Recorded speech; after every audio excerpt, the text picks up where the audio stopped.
Have you ever been given unsolicited advice?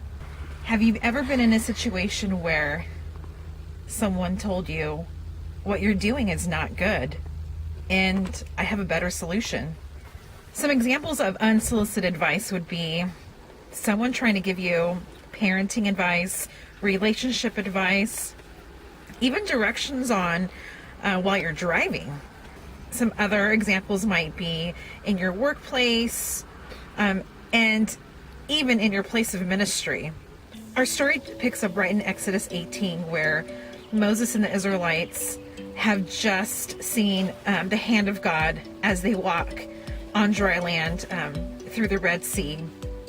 And now they're at Mount Sinai, and this is right before God gives them the Ten Commandments. And Jethro, Moses' father-in-law, comes to visit him. He comes to see him, bringing Moses' wife and his children with him. And Moses tells Jethro, his father-in-law, all of the amazing things that God has done for them. And Jethro praises God. He praises God and said, now I know that your God is the one true God. And Jethro, he ends up making a feast for unto God and for Moses and the elders in that community. There's a couple of things I want to point out. Observation number one: Jethro wasn't a believer in the same God that Moses believed in. And my observation here is respect people right where they're at. Respect what they believe in, because you don't know where they are in their faith and what God's doing, what work God's doing in their hearts. So that's my first observation, is to respect people right where they're at. My second observation was develop a relationship with the people around you. Moses had a relationship. This was his father-in-law. Although they didn't have the same belief systems, he developed a relationship with him. And observation number 3, share your God stories. Moses shared all that God did for them. And as a result, Jethro came to believe that God is the one true God. The next day, Jethro witnesses Moses doing something very interesting. And upon making this observation, he provides some unsolicited advice. Let's find out what that is. In Exodus chapter 18, verse 13. And it came about the next day that Moses sat to judge the people, and the people stood about Moses from morning until evening.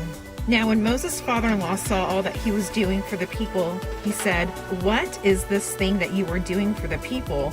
Why do you alone sit as judge, and all the people stand about you from morning until evening?" And Moses said to his father-in-law, "Because the people come to me to inquire of God.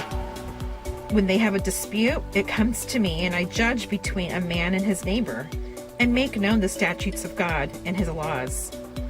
And Moses' father-in-law said this, "The thing that you are doing it's not good.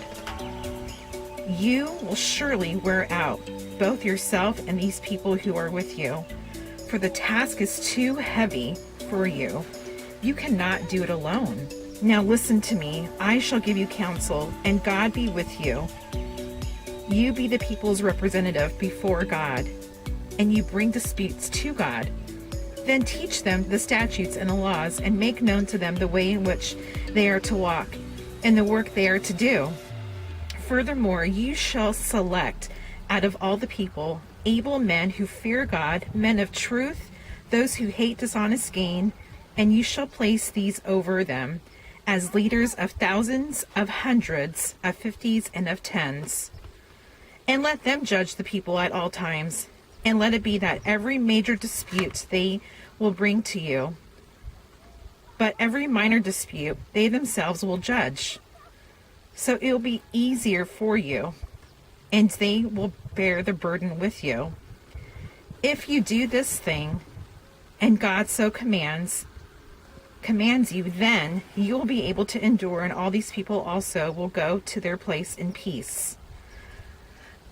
So Moses listened to his father-in-law and did all that he had said. And Moses chose able men out of all Israel and made them heads over the peoples, of leaders of thousands, of hundreds, of fifties, of tens. And they judged the people at all times. The difficult dispute they would bring to Moses, but every minor dispute they themselves would judge. Then Moses said goodbye to his father-in-law, and he went his own way.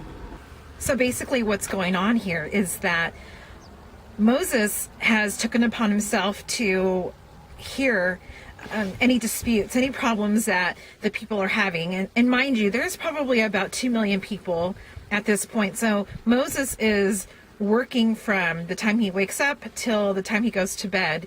And Jethro is witnessing this, and he tells him, like, this is not good. You're going to wear yourself out.